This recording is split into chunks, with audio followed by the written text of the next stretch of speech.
কিতাও পাইছা বুটের দিন দয়টা বুট দিবাই না নি? আমি তো মনে করছিলাম তুমি অফিসার মানুষ, বালা মানুষ হইবে। এখন তুমি একটা বাধ্য মানুষ, আমারে জাল ভোট দেওয়ার কথা কইরা না নি? ইয়া আল্লাহ রে পাইছা, আপনি তো আমারে ভুল বুঝরা। আমি কইরাম কালকে আমরা সবেই দুইটা করিয়া ভোট দেওয়া লাগবো। ও এক মাত মাত লাইনি, হারা জীবন উনি আইলাম, মানুষে ভোট দিন একটা, আর আজ থেকে তুমি ভোট দিতাম দুইটা। পাইছা, আমি আপনারে বুঝাইয়া কইরাম। আপনি আগে আমি কিতা কই রাগ না করিয়া শুনুকা একটু। পুরাটা শুনার পরে যদি মনে হয় আমি আন্তাজি মাত্রাম, আপনার যেটা মনে হয় ওটাই করেন জানো। আচ্ছা দেখো কিতা কইতে। এবার করে ভোট হইল দুইটা, একটা হইল সংসদ নির্বাচন আর আরেকটা হইল গিয়া গণভোট।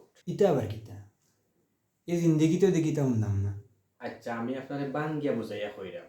সংসদ নির্বাচনের লাগি আপনি একটা সাদা রঙের কাগজ পাইবা, যেটার মাঝে মার্কা দেওয়া থাকবো, যেমন দাড়িপাল্লা, দানচড়া, রিক্সা, গড়ি, তালগাছ, ফুটবল, ওলা বেজান কতটি আছে। আপনি যারে সকল থাকি বালা মানুষ মনে করবা তার ইয়ের উপরে শিল মারি দিবা। আর গণভোটের লাগে আপনার একটা গোলাপি রঙের কাগজ দেওয়া হইব, যেগুত কোনো মার্কা থাকতো না, খালি কতগুলি লেখা থাকবো আর নিচে দুইটা গড় থাকবো। গড় দুইটার মাঝে একটা থাকবো হা আর একটা থাকবো না। আপনি যদি মনে করেন দেশের অবস্থা বালা হোক, আমরা বালা থাকি, তে হইলে হার মাঝে একটা শিল মারি দিবা।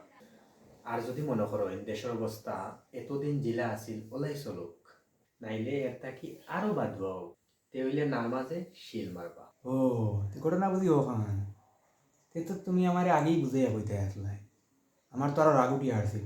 ভাই সাহেব, আমি তো মনে করছিলাম আপনি বুঝদার মানুষ, সকলটা জানেন। না রে ভাই, আমার খাবার দাবার দেখে মনে করায়নি আমি শিক্ষিত মানুষ। আমি তো পড়ালেখা চিনি না, তে কিলা বুঝতাম কারে ভোট দিলে ভালো হইব। এর মাঝে আবার কই দেয় হা ভোট না না ভোট।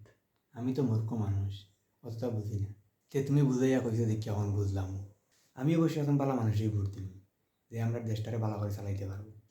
আর দেশের মাঝে যে শয়তানি চলে, এটা বন্ধ করার লাগি হা ভোটও শিল মারব, যাতে কোনো সরকারে ভবিষ্যতে আমরা দেশটারে আর ধ্বংস করতে না পারে।